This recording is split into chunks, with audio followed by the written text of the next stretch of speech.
Tinatali ni Tilly ang kanyang sapatos nang biglang, boing, tumalon si Meko sa backpack. Banana button, sabi ng pulang panda. Pinindot ito gamit ang dramatikong galaw ng paa. Whoosh! Lumabas ang kumikislap na mga pakpak, umarangkada ang mga rocket booster, at umakyat sila sa langit na parang kumikinang napaputok.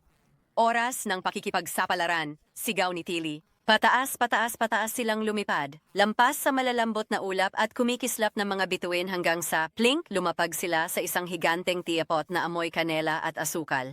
Sa paligid nila, sumasayaw ang mga tasa ng tsa sa singaw, umiikot at umiindayog, kumakanta ng masiglang himig. Clink, clank, ikot at swish. Tsa para sa'yo, tsa para sa isda, nanlaki ang mga mata ni Meko. Isang tea party, at makakasayaw tayo, ngumiti si Tilly. Sumali tayo. Hinawakan niya ang kamay ng isang tasa ng tsa at umikot habang si Meko ay tumatalon sa gilid ng isang higanteng tasa. Boing, boing, boing, pero uminom ng masyadong mabilis si Meko. Gulp, gulp. Isang malaking hikab ang sumabog. Hik, hik, hik, hik, hik. Lumipad ang mga bula kahit saan itinaas ang mga tasa ng tsa sa hangin. Oh, hindi! Sigaw ng isang kumakantang tasa ng tsaa. Nagulo ang aming sayaw. Tumawa si Tilly. Huwag mag-alala, aayusin natin ito. Humikab si Meko sa ritmo. Hik, hik, hik. Pumalakpak si Tilly kasabay. Clap, clap. Umikot at umindayog ang mga tasa ng tsa pabalik sa kanilang pormasyon. Lumilikha ng kamanghamanghang masiglang balet sa hangin. Isang tasa na may hawak na kulay rosas ang lumutang yumuko.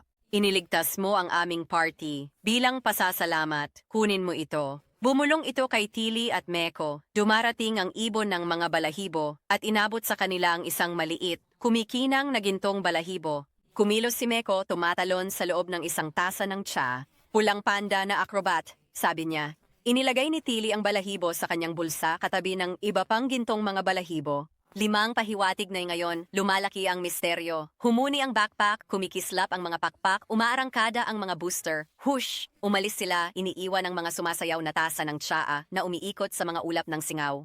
Bumagsak si Miko sa kandungan ni Tilly. Pop! Pumutok ang isang bula sa kanyang ilong. Oops! Natatawang sabi niya. Party ng bula para sa akin? Ngumiti si Tilly. Isa pang araw, isa pang balahibo. Nagtataka ako kung saan tayo dadalhin ng susunod na pakikipagsapalaran? Nagyon si Miko. Siguro sa isang lugar na malambot, o malagkit, o kumikilos.